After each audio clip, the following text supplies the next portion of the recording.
Poor boy knocks on Billionaire's door at midnight. Then he does something no one expected. The doorbell rang a single chime, brief and out of place, but it struck Mason Whitaker like a blow straight to the chest. He wasn't expecting anyone. No one ever came out here. His sleek modern estate, tucked deep within the woods along the edge of Lake Michigan, had been designed for absolute silence, complete isolation, a life without surprises. But when the second chime echoed through the cold night and the relentless autumn rain, a low tremor of unease stirred within him. Something was wrong, utterly, unmistakably wrong. When Mason opened the front door, the wind whipped against his face and the rain came hard, but it wasn't the weather that left him frozen in place. It was the boy, a child no older than 9, stood shivering in the downpour, his hair plastered to his forehead, his clothes soaked through, a tattered coat hanging off thin shoulders, and shoes caked in mud. A small backpack slung off one side, clutched tight against his chest as if it held everything he had left in the world. The boy looked straight at him, eyes wide, strangely alert, no tears, no panic, just a quiet, still resignation.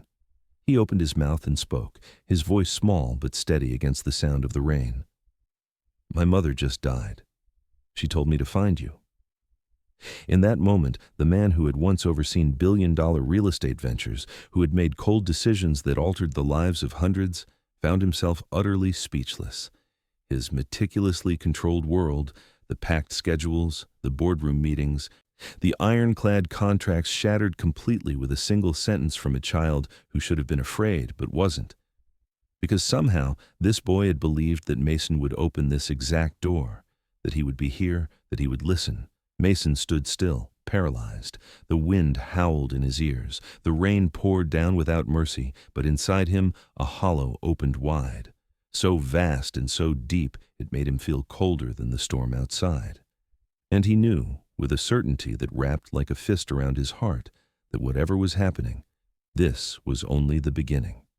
Before we continue with the next part of the story, if your heart felt even the slightest stir from that moment in the rain, we invite you to help us share more stories that move and comfort.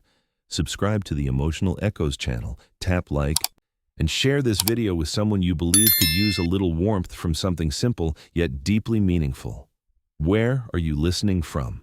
Leave a comment below and let us know how far this story has traveled and whether it's keeping you company during a quiet evening, a long drive, or a morning that began in silence. Now, we invite you to stay with us for the next chapter of this extraordinary journey. Mason remained standing in the doorway, his hand gripping the cold brass handle as if it were the only thing keeping him from collapsing. The boy didn't move. Rain kept falling, slipping beneath the child's collar, threading through his hair, trailing down his long lashes, carving thin lines along his hollow cheeks. He made no effort to shield himself, didn't complain, didn't call for help. He simply stood there, quiet and unshaken, as though showing up at this house, at this exact hour, in the middle of a rainstorm, wasn't a coincidence, but something inevitable. Mason swallowed hard, his voice rough when he finally spoke. "What's your name?" The boy blinked once, slowly, then answered. "Noah. Noah Thompson. My mother told me if anything ever happened, I should come find you." The words froze Mason's blood. He felt something sharp twist in his chest, an old memory surfacing, still formless, like an echo from a part of the past he had long buried. He pulled the door open wider, saying only, "Come in." The boy stepped across the threshold, his waterlogged shoes making a soft sound against the wooden floor. Mason shut the door behind him, shutting out the wind and rain, but the confusion and the unease remained, rushing through him like a tide. He retrieved a towel from the cabinet near the door and handed it to the boy. Noah gave his face a quick wipe, then hugged the towel close, his small hands gripping tight. "Where's your mother?" Mason asked, though he already knew the answer. Noah looked up at him, those gray-brown eyes quiet but not empty. "She died this morning. The hospital called for an ambulance, but it was too late. She left a letter for you." Mason swayed, not because of the words, but because of the strange calm in the boy's voice. There were no tears, no cries, Only a painful acceptance settled deep inside him, as if loss was something Noah had already learned to live with for a long time.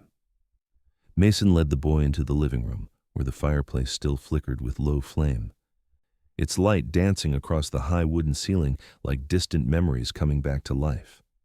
The boy sat on the edge of a leather chair, his backpack still held tightly in his arms. "Did you know my mother?" The question stopped Mason cold. He looked at the boy closely, truly looked at him for the first time. The narrow chin, the small nose, the slightly sunken cheeks. But those eyes he had seen before. Long ago. One brief summer in Chicago, when he met a nurse named Jackie. His heart clenched. The answer didn't need to be said out loud. Noah slowly unzipped his backpack.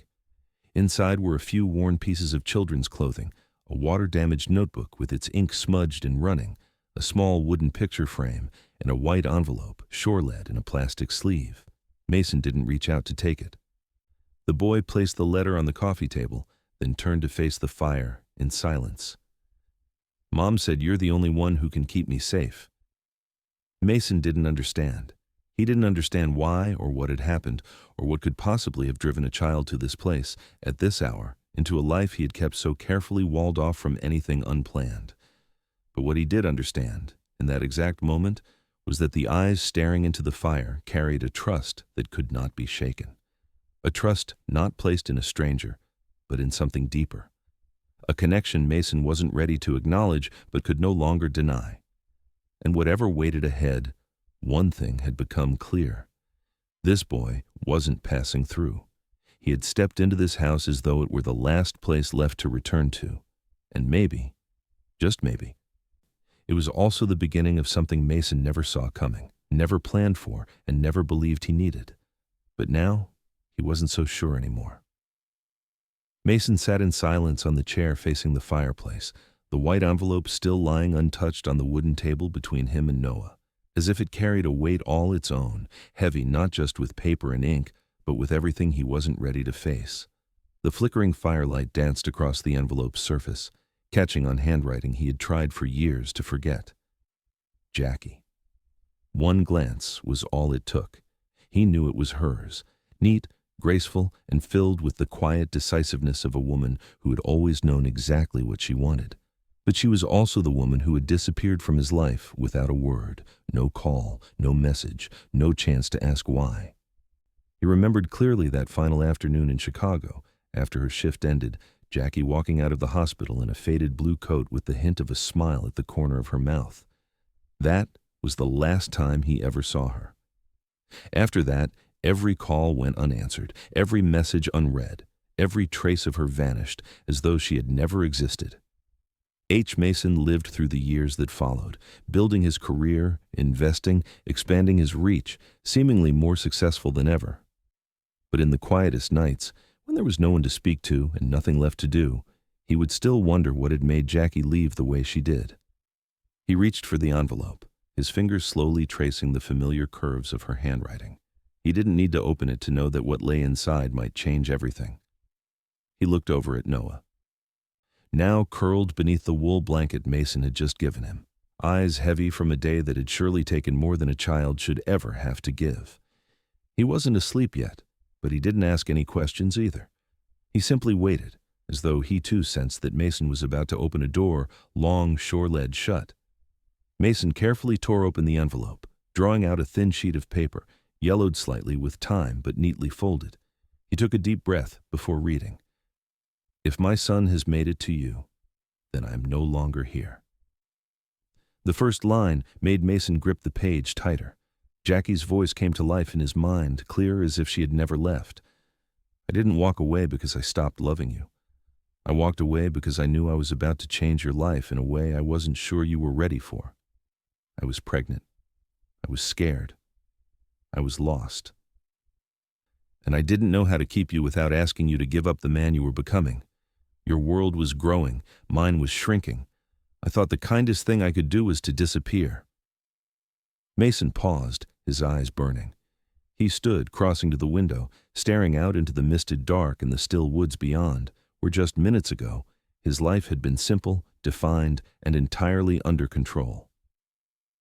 Jackie had carried a life inside her and had chosen not to tell him, but she hadn't done it out of selfishness. She had done it because she believed he wasn't ready. Mason turned to look at Noah again. The boy had finally drifted off, one small arm clinging to the pillow, his face calm but still etched with the tension of a child who had lived too long in uncertainty. Mason sat back down and continued reading. I raised him on my own. I tried to be everything he needed, but when the sickness came, I knew I was running out of time.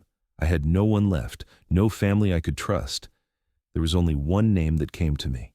Yours, Mason. The only person I trust enough to leave my son with. You don't have to forgive me. I don't expect that. I only ask that you don't shut your heart to a child who did nothing wrong. He just needs someone who won't leave. Mason folded the letter, pressing his hand to his forehead. A wave surged through him, unfamiliar and impossible to hold back. For the first time in years, he felt something that had nothing to do with business, profit, or numbers. It was pain. It was loss. It was something sacred that he had let slip away when he allowed Jackie to vanish without trying to find her. And now, a fragile chance was sleeping on his sofa, carrying the name Noah, the eyes of Jackie, and the last living piece of a love he once believed had long since ended. Mason remained shorted, motionless in the dim glow of a dying fire, the letter still folded carefully in his hand, unable to let it go. Jackie's words lingered in his mind like an echo that refused to fade, a reminder that the past he thought had closed behind him had never really been shut at all. He looked toward Noah. The boy was still asleep, his head tilted gently to one side, arms wrapped tightly around the pillow as though letting go might cause everything to vanish. Mason leaned forward toward the backpack Noah had carried with him. It wasn't curiosity that moved him, not exactly. It was something deeper, a pull from within that told him he had to understand more. He unzipped the bag carefully, quietly, as if afraid the soft rasp of the fabric might stir the child from sleep. Inside were a few neatly folded shirts and pants, a child's jacket slightly frayed at the sleeves, a small plastic pouch holding a toothbrush and a travel-sized tube of toothpaste, along with a few peppermint candies wrapped in tissue. But at the bottom of the bag, something caught Mason's eye, something that made him pause. A thin, worn leather cord looped through a silver key, the metal dulled with time. Etched into its side were 3 letters so familiar they sent a shiver through his spine. M.W., his own initials, Mason Whitaker. He picked it up slowly, the cold of the key spreading across his palm. It was old, the kind of key that belonged to the apartment he once rented in Chicago years ago. Back then, he'd given Jackie that key in silence, his way of telling her she could walk into his life whenever she wanted.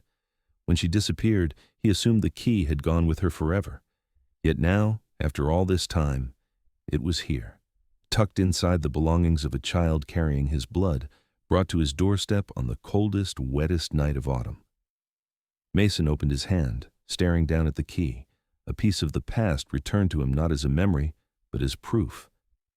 Jackie had kept it, not because she believed she'd come back, but because she wanted her son to know that this man, the man whose name was carved into the metal, had once truly been part of her life, and that if the day ever came when she could no longer be there, this key would lead Noah to the last place she believed he would be safe.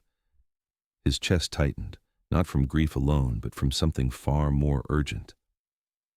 He was holding a moment, a choice, a truth too clear to turn away from. He slipped the key back into the backpack, zipped it gently, as though preserving something sacred that Jackie and Noah had held together for so long. Then he returned to his charrette, tucked the letter into the drawer of the coffee table, and leaned back into the chair, eyes fixed on the embers flickering faintly in the hearth. Time felt suspended in that quiet space. Only the soft whine of the wind beyond the window panes and the steady, peaceful breathing of the boy filled the room, carrying with them the fragile warmth of something entirely new beginning to take shape. Mason closed his eyes, letting the images from the past drift across his mind like an old reel of film, grainy and slow. He saw Jackie's face, her eyes, that quiet smile from the last summer afternoon in Chicago. And now he saw Noah's, so alike it made his heart ache. When Mason opened his eyes again, the sky outside had begun to pale with the first light of dawn. The rain had not stopped, but it had softened to a misty hush. He stood, moved gently to the boy's side, and drew the blanket up around his shoulders with quiet care. In that small moment, as his hand brushed lightly against Noah's small frame, he understood something with absolute clarity.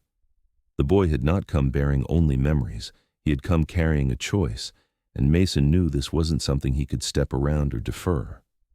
Jackie was gone, but the most important part of her was right here, in this house, breathing softly in the early morning quiet.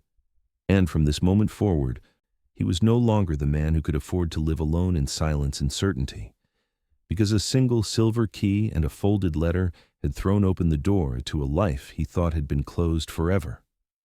The next morning, Mason rose earlier than usual. The early autumn sunlight filtered gently through the trees outside the window, casting long streaks of gold across the cold wooden floor. The house remained still, holding on to its silence like a breath not yet released. The soft crackling of the fire lingered in the hearth, the scent of fresh coffee floated faintly in the air, and from the living room came the steady, peaceful rhythm of a sleeping child's breath. Mason stood by the window, gazing out toward the forest still wrapped in morning mist, his heart heavy with a feeling he hadn't allowed himself to touch in years. He was living with his son, a truth so simple it frightened him, and in that silence, memories of a summer long gone came rushing back like a tide he couldn't hold back. Back then, Mason had been a man climbing fast toward the peak of his career. He rented a modest apartment near the city's central hospital, where he was overseeing the development of a private medical center project. She appeared without warning, unplanned yet warm, like midday sun breaking through the dust of construction sites and boardroom meetings. Jackie was the head nurse in an oncology unit. Every time their paths crossed, she carried with her a quiet smile, one that invited no assumptions. She was nothing like the women Mason had known before. She didn't chase, didn't perform, didn't need him to complete something in her life. She was composed, intelligent, and held within her a stillness, the kind that only comes from someone who had learned how to remain calm in the heart of a storm. At first, their conversations were brief, just polite greetings in the elevator. But slowly, they became coffee after her shifts, late dinners of instant noodles in Mason's small apartment, slow mornings shared in companionable silence that never once felt distant. Mason remembered the day she placed the key to his apartment in his hand. Her eyes looked directly into his, without expectation or demand, only a quiet whisper. "I won't use it unless I need to." That was how she loved, without burden, without claim, without need to possess. And it was that very way of being that made her unforgettable. Then, one day she vanished, without warning. Her phone went unanswered. Colleagues said she had taken personal leave, nothing more. Mason waited, a week, then 2, then a month, and eventually he taught himself how not to think of her. He buried himself in work, in achievements, in deals, and endless travel. But there was one thing he never admitted to anyone, that each time he passed the little sandwich shop where they used to have lunch, each time he saw a brown-haired woman in a white coat hurrying across the street, each time the autumn wind slipped through the window, carrying the scent of dry leaves and pine resin, he thought of her, just briefly, just a flicker. But it was always enough to make his heart ache. Now, standing inside the quiet wooden house nestled deep in the Michigan forest, with a boy sleeping in the next room whose eyes mirrored Jackie's so vividly, Mason felt that every memory no longer belonged to some distant, untouchable past. They had become real, close enough to reach out and feel. Jackie hadn't come back, but she had left behind a part of herself, a part he now had to learn how to receive, protect, and, more importantly, love. Not out of guilt, not because of obligation, but because something in his heart was calling him to do so. He stepped into the kitchen, poured another cup of coffee, and returned to the chair across from where Noah still lay sleeping.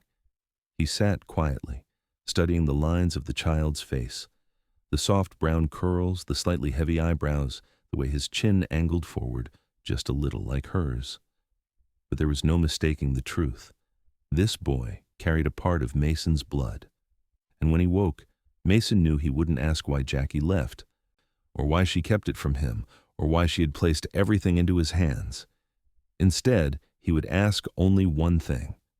What do you like to eat in the morning? Because sometimes the way back doesn't begin with answers to big questions. Sometimes it begins with toast, a warm glass of milk, and a gentle sentence spoken to a soul in need of healing. Noah stirred when the sun had risen higher, its pale light slanting in through the tall windows behind the fireplace, brushing against his face and stirring his lashes into motion. He shifted, uncertain for a moment, until memory returned and his eyes searched the room.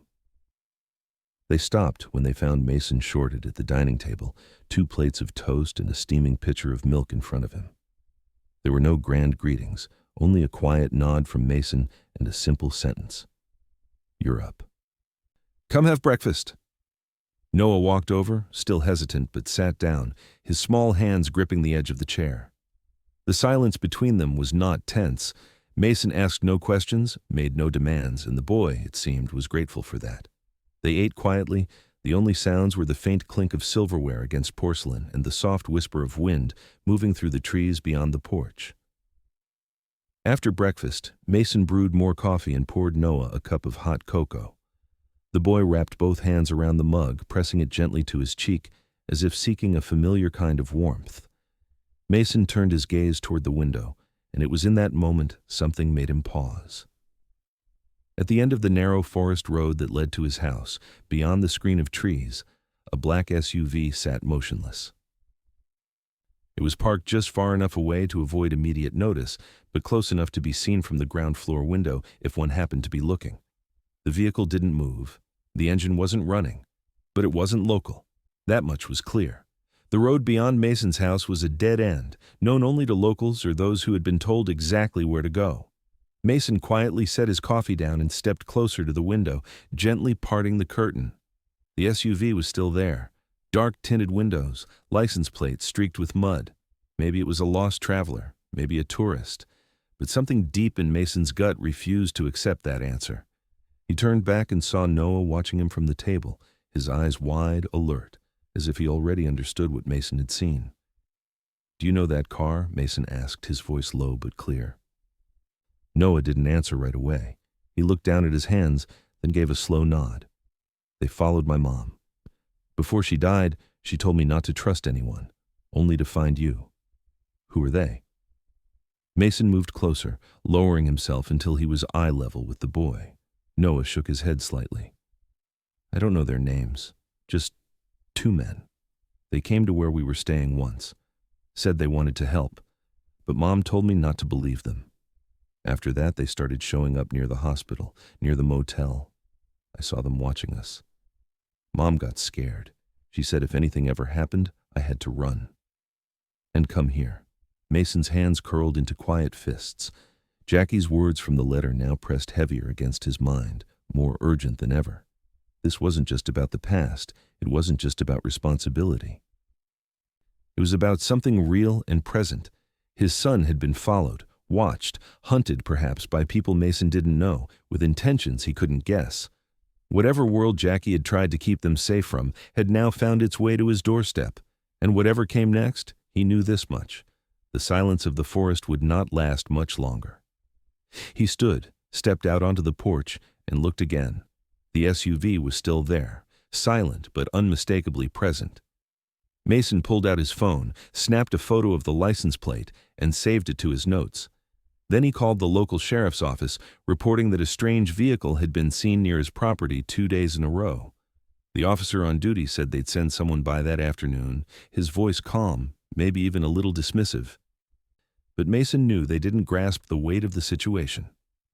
When he stepped back inside, Noah was standing by the door, clutching his backpack to his chest. The boy didn't look afraid, not exactly, but there was a readiness in his posture, the guarded stillness of someone for whom danger had become a familiar presence. Mason crouched to his level, placing a hand gently on his shoulder. "You don't need to worry. You're safe here. No one gets in without my say-so." Noah nodded, but his eyes flicked toward the window, quick and wary. Mason knew the boy didn't fully believe him. And why should he? A child who had just lost his mother and had been running from something nameless wasn't going to trust easily. But inside Mason, something had solidified. From the moment that car showed up, this was no longer a private reckoning with the past. This was a fight, and he wasn't backing down, not this time, not with a child placing his last ounce of trust in him. That afternoon, a deputy stopped by. He walked the perimeter, asked a few polite questions, then left with a casual shrug, as if the matter didn't raise any alarm. Mason watched him drive off and felt a slow, familiar frustration settle in his chest. If he was going to keep Noah safe, he couldn't rely on systems or procedure. He could feel the quiet grip of helplessness creeping in as he looked again through the trees. The SUV hadn't moved. It remained tucked beneath the pines like a shadow waiting for its moment. A piece of something darker, something tangled in Jackie's past, now pressing into her son's present. Mason pulled out his phone and called an old friend from his earlier days. Someone who'd worked in private investigations. He asked him to run the plate. The answer came back quickly and made Mason's stomach drop. The vehicle wasn't registered under any name. A cash rental. No trace, no trail. When Mason returned to the living room, Noah was shorted near the window, drawn in close to the glass, his eyes watching the gray sky beyond as if waiting for something or dreading it. The boy had barely spoken since spotting the car. His silence wasn't ordinary. It was the silence of a child who had learned too soon that sometimes staying quiet was the only way to stay safe. Mason approached slowly, sitting down beside him, leaving enough space not to overwhelm, but close enough that the boy would know he wasn't alone. "Do you want to tell me more about your mom?" Mason asked, his voice soft, like a breath between thoughts. Noah looked at him, those gray-brown eyes cautious, then gave a small nod. Her name was Jackie. She used to work in a hospital, but she quit when she got sick. When she felt better, she'd still tell me stories at night. Even when she was tired, she'd try. One time she told me she once loved someone really smart, but she left him because she thought staying would make him sad. Mason froze. His throat tightened. Noah continued, his voice steady like someone reciting something they'd memorized. "When she got worse, she told me that if one day she wasn't here anymore, I had to find that man. She said he would know who I am, and he would never leave me." Noah looked down, turning his face away. "She said you were that man." A wave of emotion surged through Mason, crashing through guilt, gratitude, grief, and something else he hadn't felt in nearly a decade, not since his wife's death. He took a slow, deep breath, steadying his voice. "Your mom was the kindest person I ever knew. If I had known about you sooner, everything might have been different." Noah didn't answer. He stared down at his hands, then said quietly, "She never blamed anyone. She just didn't want me to be alone. After she died, you were the only person she said I could go to, the last person she trusted. I don't have anyone else." That sentence fell into the space between them like a stone dropped into still water. Simple, heavy, final. Mason felt the air in the room thin, like someone had drawn out all the oxygen. But it wasn't pity that gripped him. It was something deeper, a cry for help that hadn't been screamed. A quiet knock on the part of his humanity that he had shorled away for far too long. He reached out and placed his hand gently over the boy's clenched fist. Noah's hand was cold, but he didn't pull away.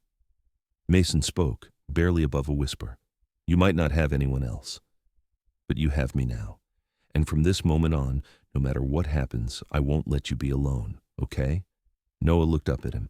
His eyes were glassy, but he didn't cry. He just nodded. And for the first time since stepping through Mason's door, something in his gaze softened. The tight wire of his expression, wound taut for days, finally gave a little. And Mason knew, in that small, fragile moment, a seed of trust had been planted, not through promises, but through presence, through a man choosing to stay when everyone else had already left. The next morning, while Noah was still sound asleep in the small guest room Mason had hurriedly cleared out for him, Mason sat alone in his study, a blank document glowing on his laptop screen.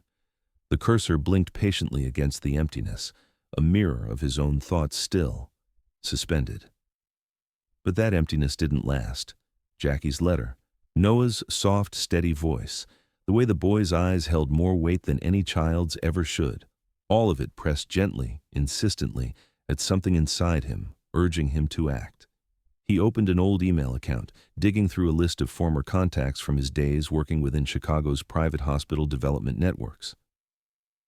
If he wanted to understand what had happened to Jackie in her final days, waiting for answers to arrive at his doorstep wouldn't be enough. He had to go looking for them. After an hour of quiet searching, Mason sent off a few emails, one to a resident doctor he'd worked with on an oncology expansion plan, another to a medical records coordinator at a small cancer clinic on the west side of the city. He wasn't certain where Jackie had received treatment, but he had a strong sense she would have chosen a place out of the spotlight. She had never been one to draw attention, not when she was working, not when she was suffering. A few hours later, the first response came. It stopped Mason cold. From a personal account, a nurse named Marie wrote briefly that she remembered Jackie, that she had worked there, and later had become a patient. But it was the final sentence that hit Mason like a vice around the chest. We filed complaints about the delays in Jackie's treatment. No one ever responded. He called Marie immediately. Her voice on the line was hesitant at first, but when Mason gave his name and explained why he was calling, the hesitation slowly gave way. Marie told him that Jackie had been diagnosed with stage 3 breast cancer. But without insurance, her treatment was delayed for nearly 3 weeks. 3 weeks where she lay waiting. During that time, no proper pain medication was authorized, no chemotherapy, no attending oncologist regularly checked in. Only a few brief notes in her file, a handful of routine observations, and an overwhelming sense of being overlooked. Marie admitted she had pleaded for the administrators to intervene, begged, even, but her requests had been dismissed. Jackie wasn't a priority. She was undocumented, uninsured, and alone. There was no one to speak for her. Mason listened, every word like a cold blade. He wasn't angry in the way he usually understood anger. It was deeper than that, slower, more corrosive. A sickening helplessness that spread through his chest as he closed the laptop, stood up, and stepped out onto the back porch. The air was cool, the autumn wind soft against his skin, but inside him was a storm. He looked out across the lake, its surface still and gray, reflecting the sky above like glass. Mason had once believed Jackie left because she wanted freedom, or because he hadn't been enough to make her stay. But now he saw the truth.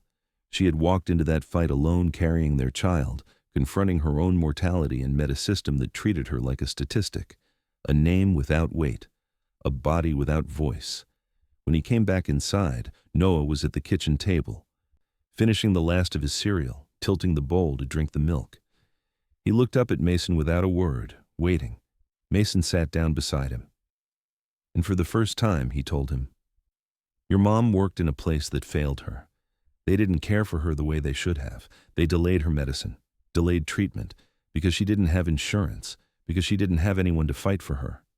He paused, trying to hold back the heat rising in his throat. "But I know now, and I'm not letting it go. Not for her, not for you." Noah tightened his grip on his spoon, his voice small but piercing. "They let her die?" Mason looked at him for a long moment, then nodded. Slow, honest. "They didn't do their part. But I promise you, I will. I'll find out everything. I'll make it known. For your mom. For you. And for everyone else they've ignored." Noah didn't respond. He stood, walked to the window, and stared out toward the end of the road where the black SUV still sat, unmoved. Then he spoke without turning around. "I think she knew this could happen. That's why she told me to find you. She believed you wouldn't let me be left behind." Mason stood behind him, hands clenched at his sides. He didn't know exactly where to begin. But one thing was clear. Jackie's life could not end in silence, and Noah deserved a truth that hadn't been buried or twisted or conveniently forgotten. That was the very least Mason could offer the woman who had once loved him completely, and the child who now, without question, was everything she had left behind. That evening, after Noah had climbed into bed and drifted into sleep in the small upstairs room Mason had hastily prepared for him, the house settled into a quiet that felt deeper than usual.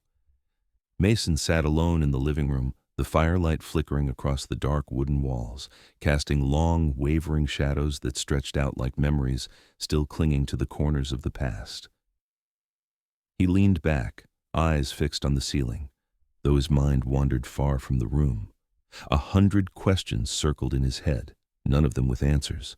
How many nights had Jackie laid alone in a cold hospital bed, no one at her side? How many times had she watched Noah sleep, wondering what his future would look like when she was no longer there to hold it together? How many appointments were postponed? How many prescriptions denied? How many times had she heard that cruel, indifferent phrase from behind a desk, "Your file hasn't been approved"? And through all of it, where had he been? What had he been doing? Maybe he'd been signing a contract on the East Coast. Maybe dining in some sleek, expensive restaurant, discussing investments and margins. Maybe he'd been alone in his Sharettle penthouse, convincing himself that his life was too complex to share with anyone else. He closed his eyes, and for the first time in years let himself fall fully into the ache of regret. "I should have been there. I should have known," he murmured, the words rough in his throat, as if even his voice struggled to carry the weight of them. The thought that Jackie had endured it all, the illness, the fear, the responsibility alone, while he had lived wrapped in the illusion that she had left him out of selfishness, was unbearable. He had lied to himself for too long, chosen to forget her so he wouldn't have to wrestle with the questions that had no easy answers. And in forgetting her, he had also let go of the best parts of himself. Mason rose and stepped onto the porch. The night was fully settled now, the sky muted and veiled in a thin layer of cloud. Somewhere behind the trees, the moon flickered like a buried memory. The SUV was gone, or at least had pulled back far enough to vanish into the shadows, but the unease in Mason's chest didn't retreat with it. He looked up at the sky, the cool air pressing against his skin as if the weight of the night had shape. Jackie had once loved him. She had trusted him enough to leave their son in his care in the final moments of her life. She hadn't asked for forgiveness, only that he not turn away. And now, knowing the truth, Mason finally understood that love is not always about staying. Sometimes it's about leaving behind the very best part of yourself in the hope that it will be found and loved and kept safe. For Jackie, that part was Noah. He returned inside and climbed the stairs quietly, stopping outside Noah's room. The boy was curled beneath the blanket, one arm wrapped tightly around his old backpack like it held everything left that mattered. Mason didn't step in. He stood in the doorway for a long while, his eyes tracing the small frame of the child Jackie's son, his son. He saw her in everything. The way Noah's head tilted slightly in sleep, the calm, steady breath, the quiet resilience mixed with a vulnerability no child should have to carry. Mason whispered, so low the words barely carried beyond his lips. "I'm sorry I wasn't there, but I'm not going anywhere now." No one heard it, but he hadn't said it for anyone else.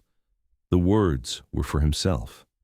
A promise, a late one, but no less real. He turned and walked back to his study. There, he pulled out the old envelope Jackie had left for him. As he sifted through the worn pages once more, something slipped loose, a small photograph tucked between the folds of paper. It was Jackie, holding a baby Noah in her arms. Her face was thinner, wearier, but her eyes were still the same, soft, steady, unflinching. On the back, written in faded blue ink, were words that made his breath catch in his throat. "If you found this photo, it means I believed you'd be the one to find it." He ran a thumb over the handwriting, familiar even after all this time, and gently placed the photo into the drawer beside the old silver key. Some things, once lost, never return. But others, when they find their way back, can reshape us into someone new. And Mason knew, as he sat there with the quiet hum of the fire behind him and the memory of Jackie folded between his fingers, that tomorrow he would begin the work of seeking justice for her. Not to absolve himself, but to honor the promise he never got to speak aloud while she was still alive. The next morning, as Mason stood in the quiet kitchen pouring hot coffee into his cup, the doorbell rang. It wasn't the kind of ring that suggested urgency, but a single, deliberate chime, calm, measured. He glanced at the clock. Still early. Noah was likely still asleep. Mason made his way to the front door, not expecting anything or anyone, But when he opened it, a man stood there tall, a little lean, somewhere in his 30s, wearing a light brown jacket, holding an envelope and an ID card clipped to a stiff folder. The stranger spoke first, voice even, without rush. "I'm Ryan Mitchell, Jackie's half-brother." Mason didn't answer right away. He studied the man's face and, slowly, started to recognize something in it. The depth of the eyes, the hard set of the mouth. Even without having met him before, Mason knew this man wasn't lying. Ryan handed over the envelope. Inside were copies of Noah's birth certificate and a few letters Jackie had written but never sent. I only learned about Noah when Jackie was already very sick. She didn't want me involved. But after I found out she'd passed, I knew I had to come. I'm not here to make a claim. I just need to know he's okay. Mason stood silent, a rush of new questions rising inside him. Why had Jackie never mentioned Ryan? Why hide a brother who, by all appearances, had come not with demands but with care? As if reading the doubt in Mason's eyes, Ryan continued. "She left home when I was still a kid. Our stepfather wasn't kind. Our mom, she was fragile. Jackie carried more than she should have. Then one day, she was just gone. I was too young to understand. But later I realized she left because it was the only way she knew how to survive. She didn't know I never stopped trying to reach her." Mason gave a quiet nod. Something in his chest went still. He realized just how much he had never known about Jackie. And now, piece by piece, the past was surfacing like tidewater, slowly exposing everything he thought had been buried. He stepped aside and motioned Ryan in. The two men sat at the kitchen table, a fresh cup of coffee steaming between them, and a quiet tension in the air, not heavy, not hostile, just the weight of two men both connected to the same woman in different ways, both trying to make sense of the spaces she had left behind. "I didn't know she had any family left," Mason said. "She left Noah with me." Ryan looked around, his eyes settling on the small backpack Noah had left by the edge of the sofa. "How's he doing? Is he okay?" Mason nodded. "He's stronger than he should have to be, just like his mother." Right then, small footsteps echoed from the stairs. Noah appeared, hair tousled, still sleepy.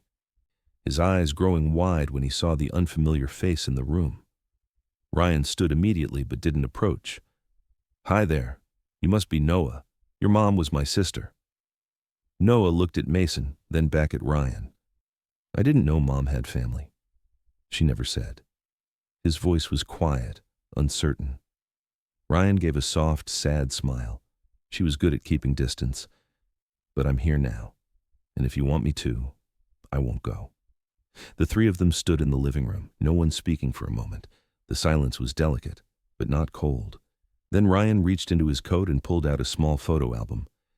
"These are pictures of your mom when she was little, and some of her with me when we were both kids." Noah stepped forward slowly and opened the book. The photos were worn, their colors faded by time. A long-haired girl with bright eyes smiled beside a smaller boy, both of them standing on the wooden steps of an old house, sunlight in their faces. Noah ran his hand across the page, silent.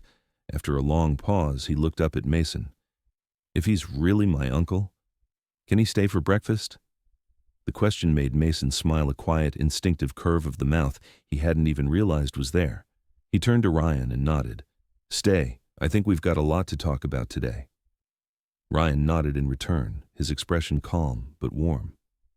That autumn morning, in a kitchen once ruled by the hiss of the espresso machine and the low hum of financial news, something new took root. The clink of cutlery, the soft voice of a child asking about egg toast, the sound of a man sharing memories only Jackie could have brought into the world. And somewhere in the familiar quiet of that house, something had begun. Not a replacement, but a restoration. By late morning, the sun filtered gently through the windows, casting warm bands of light across the wooden floors. Mason was helping Noah sort through a small stack of children's books in the living room, while Ryan stood by the window, hands loosely folded, eyes distant. The house was quiet, almost peaceful. But then came a knock at the door. Not a doorbell. 3 deliberate knocks, steady, firm, not urgent, but with enough weight to make all 3 heads turn at once. Mason rose, the tightening in his chest immediate and instinctive. He stepped to the door and opened it. Standing on the porch were two people, a woman in a dark blue coat with a small State Child Services emblem on her lapel, and a man in a press suit holding a thick folder. The woman spoke first. Her tone was polite, but with the cool precision of someone who had done this many times before. "Mr. Mason Whitaker, I'm a state social worker. We need to speak with you regarding the case of a minor, Noah Mitchell." Mason stepped aside and let them in. Noah instinctively moved closer to Mason, while Ryan leaned quietly against the wall, hands clasped in front of him. The man in the suit introduced himself as a court-appointed attorney assigned to assist in emergency guardianship cases where custody remains unresolved. The woman opened the folder, removed a few sheets, and began. The case of Jackie Mitchell, the biological mother of Noah Mitchell, was officially recorded as deceased less than 2 weeks ago. The record contains no clear information about the father, nor any direct relatives listed as legal guardians. She paused, glancing up at Mason. "However, the child was found living in your private residence, and there are currently no legal documents verifying a formal relationship or custodial transfer." Mason's hands tightened into fists. He kept his voice calm. "I'm the man Jackie trusted to care for her son. She left him with me before she passed. I have her letter, photos, even the key to my home she kept for years. She made it clear." Ryan stepped forward, his voice quiet, steady. "I'm Jackie's half-brother. I can confirm that she intended for Noah to be raised by Mason. She didn't want him caught up in the system. She told me herself." But the woman's tone didn't waver. "Regardless of personal trust, we are legally obligated to assess the child's current living conditions, especially now that a surviving relative has come forward. We have to determine the most stable and clearly defined environment for the child moving forward." Noah's voice broke in suddenly, thin and trembling, but unmistakably clear. "Are you going to take me away?" The woman turned to him, her expression softening, though the weight of her role remained. "We haven't made any decisions yet, Noah, but we need to make sure you're in a safe home with someone who can care for you long term." Noah looked at Mason, then at Ryan. His eyes were wide with fear, vulnerable and unguarded. "Don't make me leave. Mom said Mason would take care of me. She never lied to me. Don't make me go." He clutched Mason's hand tightly, his whole body trembling now. But his eyes locked with fierce resolve. Mason knelt beside him, one hand on his shoulder, his voice low but certain. "No one's taking you anywhere. I promise." The lawyer let out a quiet breath, then pulled a form from the folder. "While the full investigation is pending, we're going to ask you to sign a temporary guardianship agreement. The agency will perform a full home evaluation in the coming weeks." Mason took the pen without hesitation and signed. Ryan stepped forward and added his own signature as a consenting relative and support contact. When the two officials left, the room remained silent. Noah hadn't let go of Mason's hand once. His breath came in small, heavy waves, like a boy holding on to the last solid thing in a world that kept shifting beneath his feet. Mason pulled him into a quiet embrace, murmuring into his hair, "We won't let anyone separate us. You're not going anywhere. This is your home now." Noah nodded slightly, burying his face into Mason's chest. Outside, beyond the porch and through the thinning trees, the wind stirred the last dry leaves, sending them tumbling in slow spirals across the yard. Each falling leaf felt like a vow being made not in words but in the weight of a heart choosing to stay. And in that moment, Mason knew with absolute certainty this was no longer just about Jackie or a letter left behind. This was a fight he would carry to the end. For Noah, for Jackie, and for the part of himself he once thought he had lost forever. 3 days later, in the soft hush of an afternoon sun filtering gently through the windows of the house on the hill, the doorbell rang again. Mason had just finished folding a stack of Noah's shirts while the boy sat cross-legged on the floor nearby, carefully coloring a picture of two figures sitting beneath a tree. The moment Mason opened the door, he was met with a familiar face. Laura, the social worker, this time alone. She greeted him with a polite smile, though behind her calm nod was a sharp, practiced gaze that missed nothing. In one hand, she held a slim leather folder, the other already resting lightly on a clipboard. "Thank you for seeing me, Mr. Reed. This is a scheduled assessment to evaluate the child's current living environment and suitability for continued placement." Mason nodded, stepping aside to let her in. He guided her through the house, saying little. Laura said even less, but her eyes absorbed every detail. The small sneakers lined neatly next to Mason's boots, a tidy pile of building blocks resting on the corner of the living room rug, a few children's books laid out beside the breakfast bar. In Noah's room, the bed was made, the little green backpack from that first rainy night now freshly washed and resting beside the pillow like something treasured. Laura paused, glanced around, then turned to Mason. "Has Noah been adjusting well?" Mason nodded. At first he was quiet, cautious, but now he's sleeping through the night, eating regularly. He even saves part of his snack for the neighbor's dog. Laura took notes, asked a few more questions: daily routines, Mason's work schedule, the emotional support he was seeking for Noah. Her tone remained professional, but not unkind.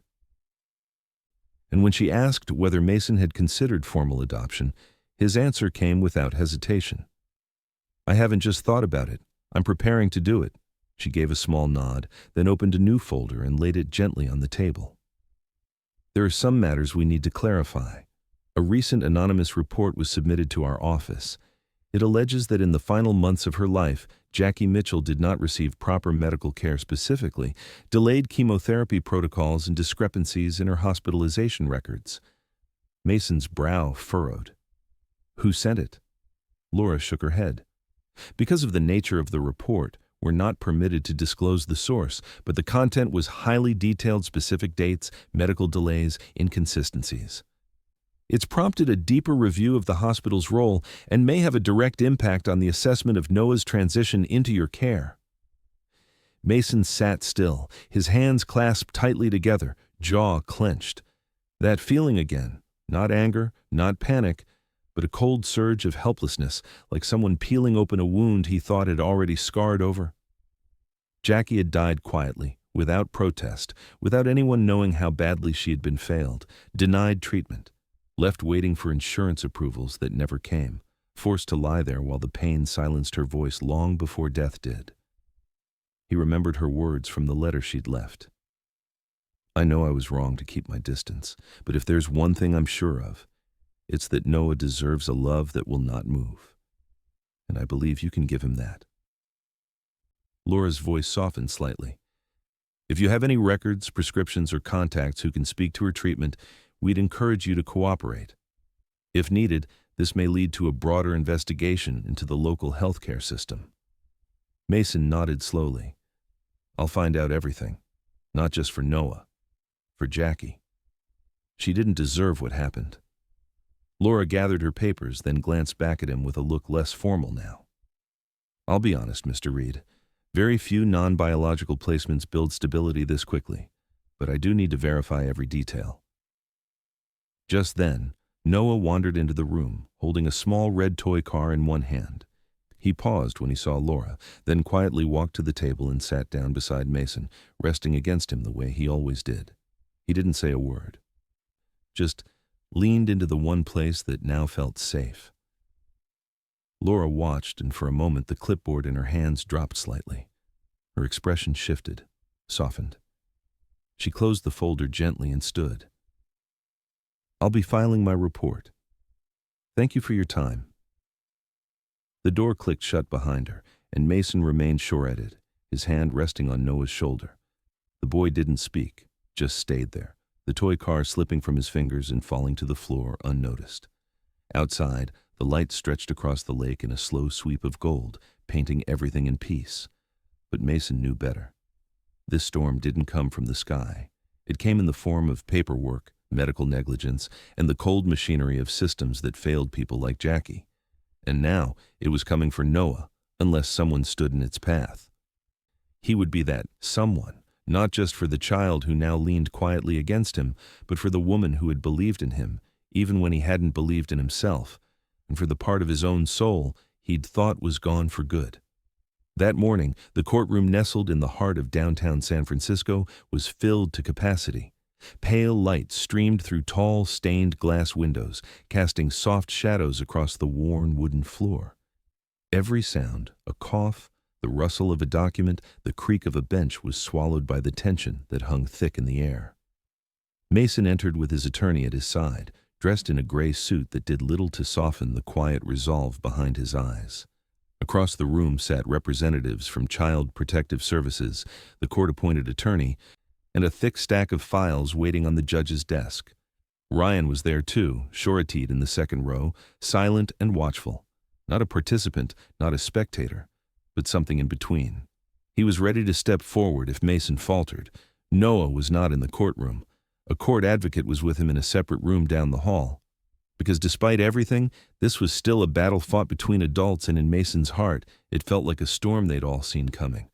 The judge was a woman in her early 60s, silver hair pinned neatly, her eyes calm but piercing with the kind of gravity that made people straighten their backs before she even spoke.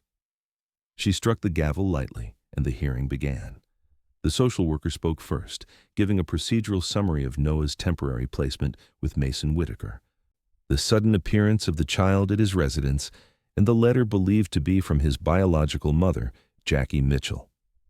Then came the allegations surrounding Jackie's medical care questions raised about the adequacy of treatment, delays in chemotherapy, and missing documentation from her final hospital stay.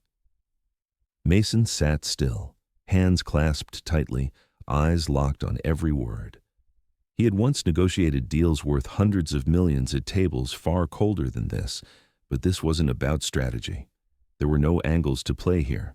This was about truth, and it was about love. When Mason's attorney stood to speak, he laid out everything. Temporary enrollment forms from the local elementary school, written statements from teachers and neighbors, the most recent health report from Noah's pediatrician, notes from a trauma counselor who had begun working with the boy, notes that confirmed Noah had started to regain his sense of safety. But the most important piece was Jackie's letter. Her final words, handwritten in fading ink, full of grace, full of hope. Mason rose. His voice wasn't loud, but it was steady, each word clear and deliberate. I don't claim to have a right to Noah, but I do have a responsibility to him. Jackie trusted me, and more than that, Noah trusts me. He wakes up crying from dreams about his mother, but he still believes I'll be there.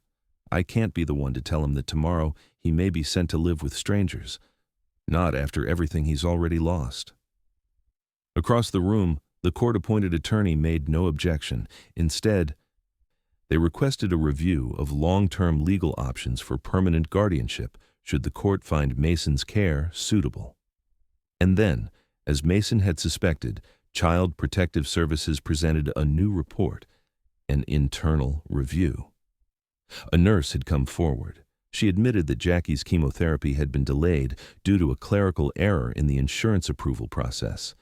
A doctor had testified to requesting a treatment adjustment that had never been approved in time. Jackie's illness hadn't been a hopeless fight from the beginning. There had been a window. It had simply closed too soon. For a moment, silence held the room, a silence not of peace, but of reckoning. Mason sat still, knowing now that no one would ever apologize enough for what had been lost, but he could still do something. He could protect what remained. Ryan stepped forward, his voice quiet but clear. I'm Jackie's only surviving family, but I'm not asking for custody. Noah doesn't need a shelter, he needs a home, and that home is with Mason. The judge looked at Mason. Mr. Reed, are you fully aware of the legal and emotional responsibilities that come with adopting Noah Mitchell?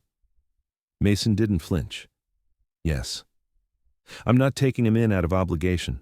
I'm doing it because I love him, and I won't let him lose anyone else. The weight in the room lifted just slightly.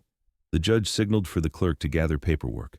I will need time to review everything before issuing a ruling, but I acknowledge the clarity and sincerity of your intentions. This hearing is adjourned pending final judgment. Mason let out a slow breath, deep and quiet. As he stepped out into the hallway, sunlight spilled through the high corridor windows. At the far end, Noah sat on a bench, swinging his legs gently. When he saw Mason, he jumped up. Is it over? Mason nodded, kneeling to wrap him in his arms. We did good today. Noah didn't ask if he was staying. He didn't ask what came next. He simply tightened his grip on Mason's hand. And in that quiet, simple gesture, Mason knew the storm had passed. But their journey was just beginning. Late that afternoon, as the sky softened into a gentle amber hue, Mason and Noah returned home from court carrying a quiet weight, something suspended between hope and worry. Nothing had been decided yet. The final ruling was still to come, but the words they had spoken, the truths they had chosen to hold on to, seemed to have shifted something deep within both of them. Mason opened the door and let Noah step inside first, just as he always did.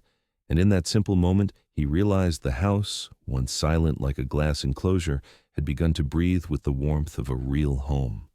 The sound of small footsteps, the rustling of a little boy digging through his pockets for a curious stone or an old shore shell, all these seemingly insignificant things had transformed the once empty villa into something else entirely. That evening, over a modest meal of noodles and garlic bread, Noah suddenly put down his chopsticks and asked in a voice so small it barely rose above the clink of cutlery. Uncle Mason, if they ask who I want to live with, do I get to choose? Mason paused, his eyes never leaving the boy's face. They might ask something like that. What would you want to say? Noah was quiet for a long time, then looked up. I would say I choose you, because you were there when I was scared, because you know how to cook noodles without burning the bottom of the pot, because you don't make me go to sleep when I'm still crying.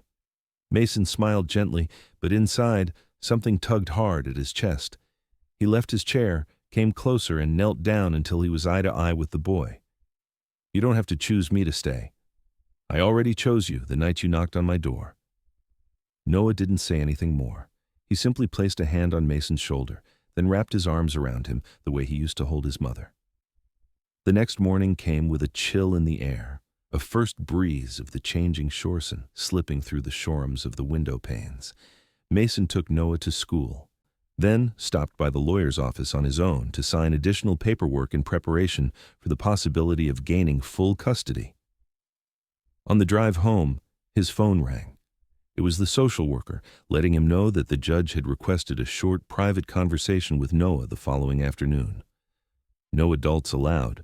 It would be the final step before a decision was made. Mason sat in his car for a long while after the call ended. Even though he believed in the bond between him and Noah, a small corner of his heart remained uneasy. Children can be swayed by unexpected questions, by the way grown-ups frame their words.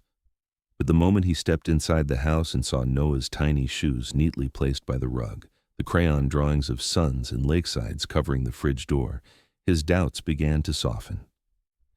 A child does not do those things in a place that does not feel like home. The next day, Mason waited in the courthouse hallway for nearly 30 minutes. When Noah finally emerged from the private room, he said nothing at first. He just held Mason's hand tightly. It wasn't until they had stepped outside that Noah finally spoke, his voice light but certain. I told them I choose you, and if they don't believe me, I told them they could come to our house and see for themselves. There's a tree I planted there. There's a fridge full of food. There are pictures I drew taped all over the door. And there's you. That simple sentence made Mason turn away, just enough to hide the tear that had quietly fallen. That afternoon, as the two of them sat by the window watching the sunset cast a violet hue over the lake, Mason began telling Noah about his mother, about that summer in Chicago, about those months when love had been everything, and about how Jackie had always dreamed of a place peaceful enough for her child to grow up without fear. Noah listened closely, then asked in a quiet voice, "Do you think Mom believed I would be okay?" Mason answered without hesitation. "She believed you would find the right door, and you did. She chose well. And now, so have you." That night, Mason lay awake staring at the ceiling. Not out of worry, but because for the first time in a long while, his heart was still. Whatever decision came the next day, he knew he had already found the most precious thing he had ever lost. Not wealth, not opportunity, but a true bond. One born from loss, nurtured by trust, and solidified by choice. And for the first time in years, Mason did not feel empty. he felt complete, because that boy had chosen him. And he, without waiting to be asked, had already chosen the boy long ago. A day after Noah's private conversation with the judge, Mason received a call from his lawyer's office. The voice on the other end could not hide its tension as it informed him that the file concerning Jackie's final medical treatment had been reopened at the court's request.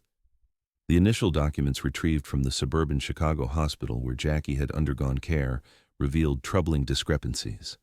Not only were there delays in administering chemotherapy, but a critical prescription had been missed. Regular checkups had been canceled without clear explanation, and some medical records even showed signs of possible tampering. Mason sat in silence as he heard this. Alone in his home office, the light from the tall windows stretched across the wooden floor like torn strips of memory.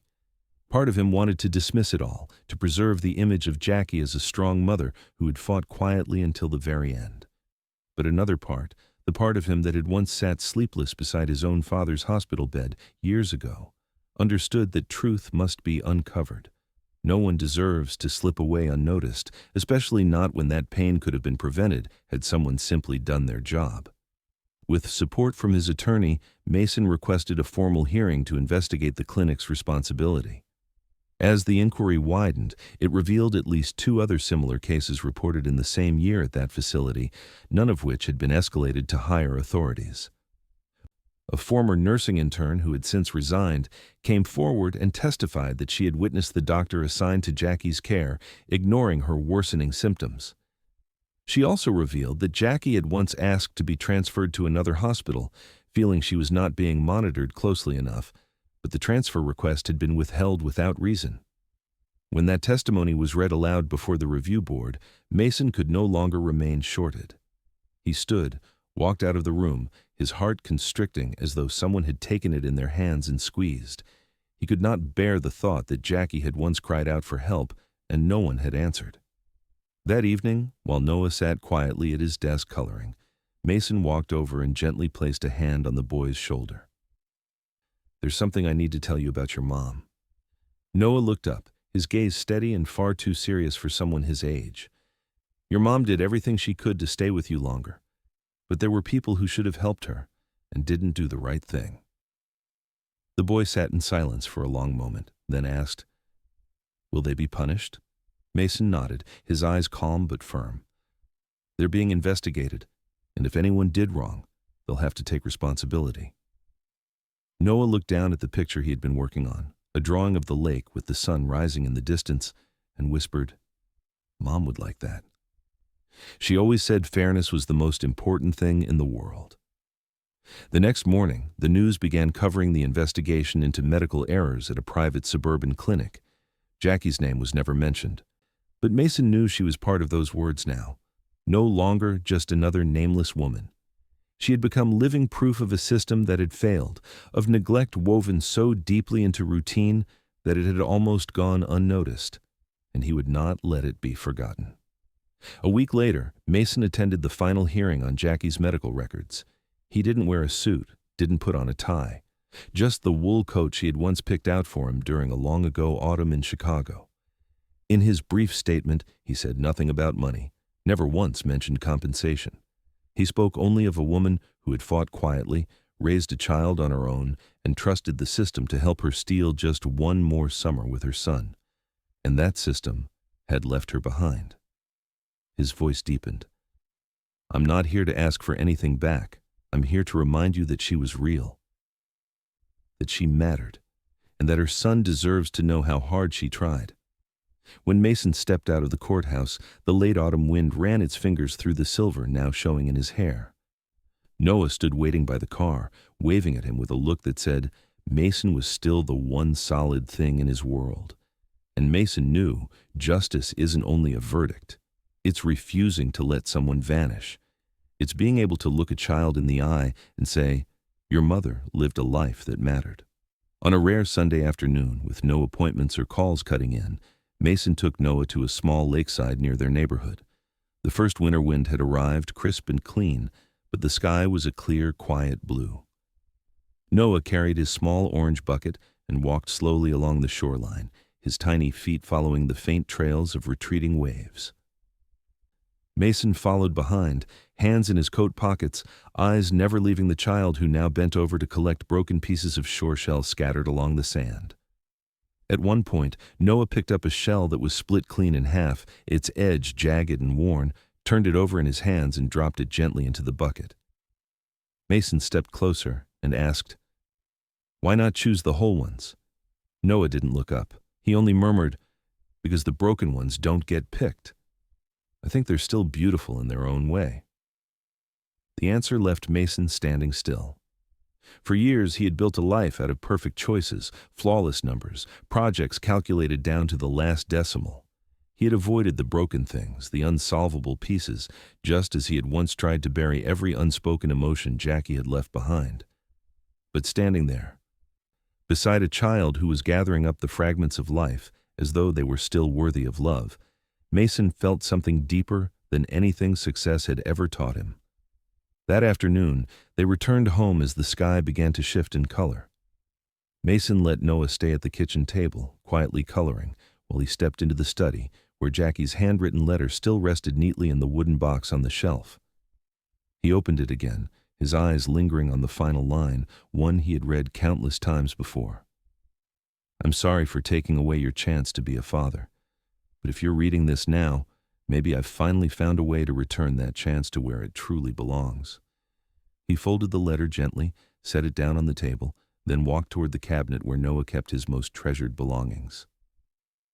Inside the drawer, next to an old plastic robot and a few marbles, was the bag of shore shells Noah had gathered from the lakeside. Mason picked out one shard, broken but sharp-edged like memories never quite mended. He held it in his palm and spoke softly, as if Jackie were still there. "Thank you for trusting me. Thank you for leaving me the most important thing in your life." That evening, after dinner, while Mason was cleaning up in the kitchen, Noah walked in holding a drawing. He held it up to Mason, and on the paper were 3 figures standing beneath a tree. A tall man, a woman with long hair, and a small child with a fox-shaped backpack. Mason looked at it for a long time, then asked, "Who's who?" Noah pointed to the woman and said, "This is Mom, this is me, and this one is you, Uncle Mason." I drew it from memory. Something broke open in Mason's chest then, but this time it wasn't pain. It was something softer, like forgiveness. "Do you know why you keep those broken shells?" Mason asked gently as they sat together in the warm yellow light. Noah nodded. "Because they still matter, even if they're not perfect anymore." Mason placed a hand on the boy's shoulder. "Then I'll keep what's left of your mom and me too, no matter how broken it once was. Because I believe that even things that fall apart, if held with love, can still become something beautiful." Outside the window, the lake breeze whispered like an echo from a distant summer, where a love had once begun and faded quietly. But here, in this small house with its warm light, something was healing. And for the first time in many years, Mason believed that not everything broken should be forgotten. Some things, even fractured, are worth holding on to, because sometimes the cracks are where the light finds its way in. One early spring afternoon, when the sun had softened and the trees around the house began to show their first green buds, Noah stepped into Mason's study with a look of careful hesitation. He stood in silence for a moment, then asked softly, "Uncle Mason, can we plant a tree?" Mason looked up from his screen, folding the papers in front of him, his eyes gentle as he saw the quiet hope shining in Noah's wide gaze. "Why do you want to plant a tree?" Noah clenched his small hands together and lowered his voice. "I want to plant a tree for Mom. Uncle Ryan said she really loved cherry blossoms. In one of her letters, she wrote that beautiful things always come back. I want to plant something that comes back every year, so I can remember her." Mason didn't answer right away. He looked at the boy for a long time, then nodded slowly. The estate had a wide, quiet garden that faced the lake, with plenty of space for new life to grow. Mason knew this wasn't just a child's whim. It was Noah's way of giving shape to his love, his grief, and the quiet ache he had never quite named. A few days later, they drove together to a nursery on the outskirts of the city. Mason asked carefully about a cherry blossom variety that could withstand the lake air, and chose a young sapling with a slender but sturdy trunk and tiny green buds that promised something quiet and enduring. That afternoon, Mason and Noah placed the potted tree out on the balcony in a spot where the sunlight was just enough and the breeze from the shore drifted in, carrying the briny scent of fresh air and waves. Noah crouched beside it, his small hands gently patting the soil around the base, lips pressed together as if afraid of hurting the fragile new life. Mason handed him a tiny trowel, then took the watering can himself and slowly poured thin streams of water over the freshly packed earth. Neither of them spoke the entire time, but within that silence was a kind of connection that needed no words. As the sun began to set, painting the sky with brilliant shades of gold and amber, Noah stood up, brushed off his hands, and looked at Mason. "This tree will grow, right, Uncle?" Mason nodded. "It will, a little more each year. One day it will bloom, just as beautiful as your mother once dreamed." Noah turned his eyes toward the horizon, where the lake met the sky in a thin, delicate line. "I'll tell it stories," he said softly, "about Mom, about you, about everything I remember." That night, for the first time in many weeks, Noah slept soundly and without dreams. Mason sat alone on the balcony beside the small tree, the soil still damp and cool. His thoughts drifted back to springtimes long ago in Chicago, where Jackie had once dragged him along to walk under the blooming cherry blossoms every April. Back then, he hadn't understood why she loved those flowers so much, but now he did. Some things do not last, but they always return. He placed his hand on the edge of the pot and whispered a promise. "Jackie, I'll let him grow up with the things you loved. I'll tell him about you, with every truth, and with all the love that never left." Starting the next day. Each morning, Mason would open the balcony doors so that the early sunlight could touch the tender branches. Noah watered the tree faithfully, sometimes arranging little white stones around its roots. They didn't hope for the tree to grow quickly, only that it would never stop. And like that sapling, in the quiet spaces between grief and healing, something was beginning to take root, not loudly, not urgently, but steadily, like the kind of love Jackie had left behind in her child, and like the way Mason had chosen, not out of obligation, but from the heart. Late on a Sunday afternoon, after they had just finished trimming the dry leaves around the base of the cherry blossom tree, Noah sat on the edge of the balcony step, his legs swinging gently, eyes fixed on the deep amber sky where the shore met the fading light. The breeze was cool, carrying with it the fresh air of the lake and the faint scent of damp earth, slowing the world to a quiet hush. Mason stepped out after a few minutes in the kitchen, holding 2 mugs of hot cocoa. He handed one to Noah, who took it with both hands, clutching it tightly for warmth. They sat side by side for a long time, neither speaking, until Noah finally broke the silence, his voice soft as wind brushing through leaves. "Uncle Mason, are we forever family?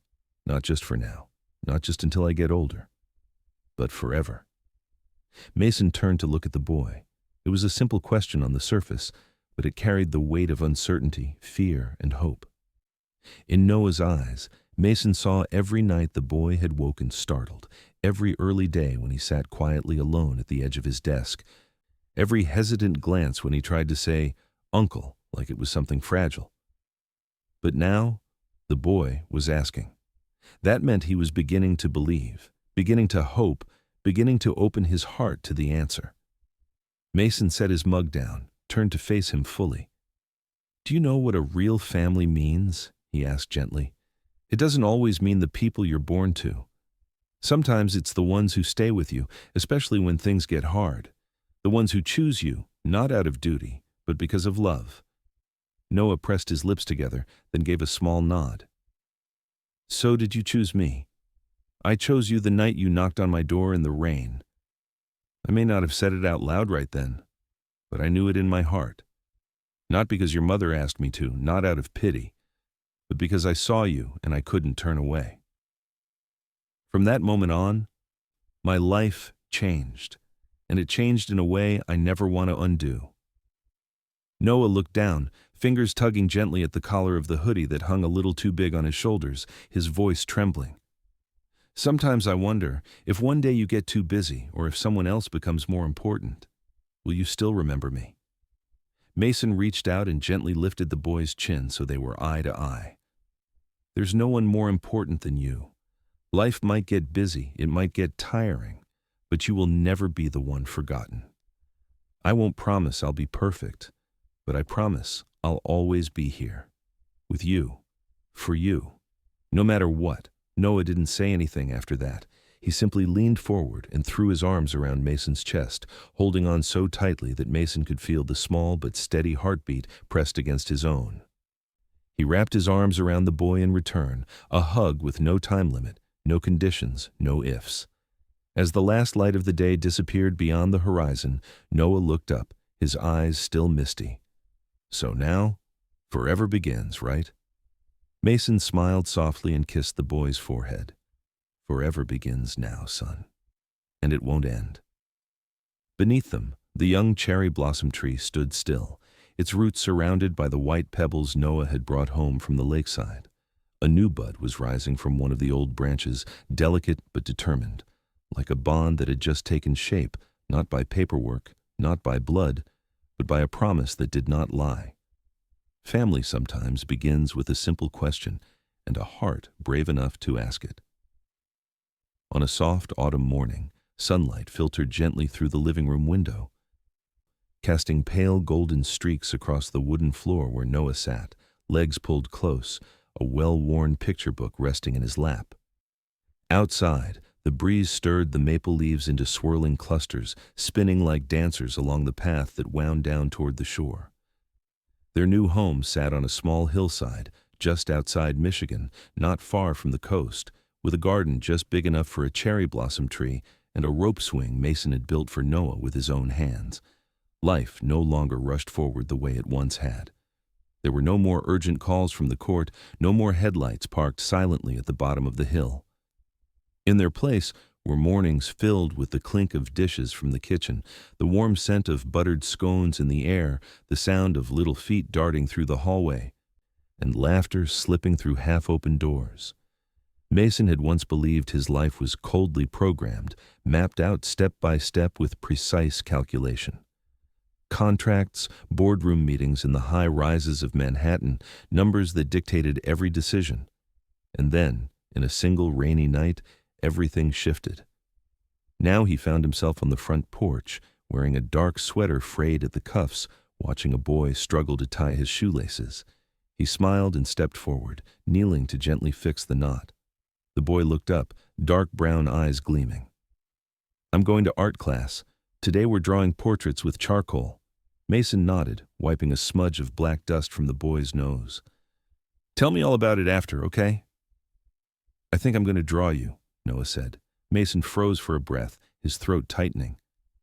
He had never thought of himself as someone a child would choose to draw, especially not a child like Noah, who had lost his mother, who never knew his father, who had been forced to learn survival too soon. That afternoon, when Noah came home from school, he eagerly handed over a folded piece of paper. Inside was a drawing of a tall man standing beside a cherry blossom tree. At the bottom, in slightly uneven handwriting, Noah had written one simple line: "Dad is my home." No one had taught him that. No one had told him what to write. It had come from that quiet place where safety lives, a child's instinct to name what feels steady. And Mason, who had spent a lifetime chasing certainty in apartments with high ceilings and properties by the shore, realized that home was none of those things. Home was the person who waited when you returned, the arms that welcomed you, whether you came back laughing or in tears. That evening, Daniel stopped by. He brought a letter, handwritten by their mother, the woman who had once refused contact with Jackie after the pregnancy. In the letter, she wrote of her regret, of how a single photograph Daniel had sent of Noah had kept her awake all night. She had seen Jackie's face again in the boy's eyes and had wept. She asked to meet her grandson if Mason and Noah would allow it. Mason read the letter but didn't answer immediately. Then Noah stepped forward and placed a small hand on his shoulder. "If it's a chance to forgive, maybe we should try. Mom used to tell me that." Mason looked at the boy, emotion rising like a tide. You're teaching me something I thought I already knew, and somehow forgot. That evening, the setting sun spilled across the lake like molten gold, its reflection flickering on the kitchen window where Noah sat, carefully cutting photos for his scrapbook.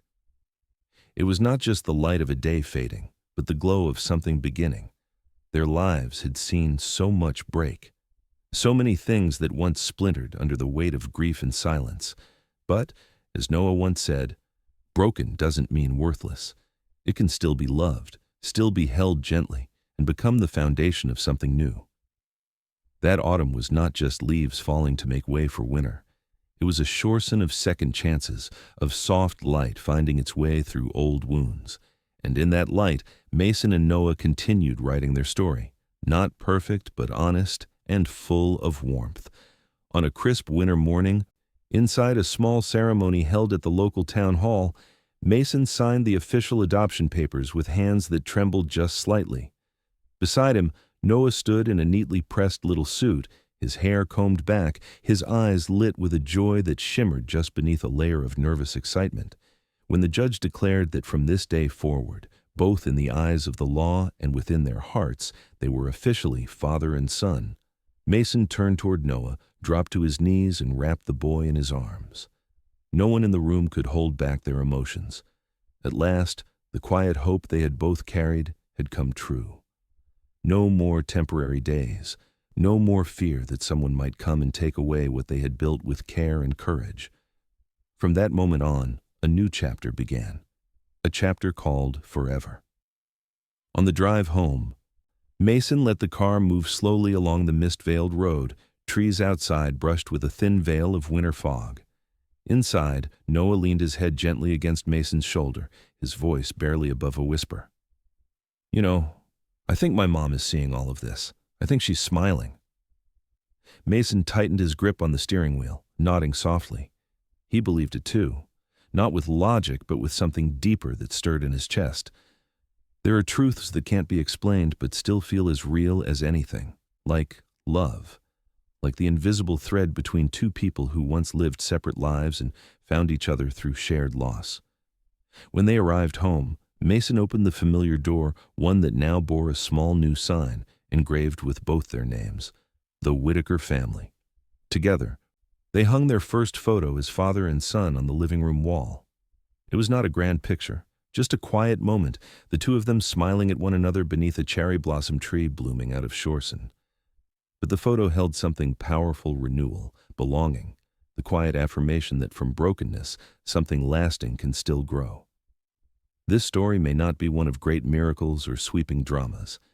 It is simply about a door opening on a rainy night, a hand reaching out at the right time, and two souls finding each other just when they thought they were lost. And perhaps it is that simplicity that gives us pause. That reminds us family is not always defined by blood, but by the choice to stay, to love, to show up, especially when it is hardest. That no one is too small to be heard, that it is never too late to begin again. If this story has touched something in you, let us know by clicking like and subscribing to the Emotional Echoes channel so you won't miss the stories to come. Did today's journey remind you of someone in your own life? Was there ever a moment when you wanted to open a door and say, "I'm here for you"? Leave us a comment below and let your voice be heard. Your stories inspire us to keep sharing real, human moments filled with meaning, warmth, and hope. Thank you for staying with us through to the end of this journey. We wish you continued health, a hopeful spirit, and a life full of love. Goodbye for now, and we'll see you in the next story here on Emotional Echoes.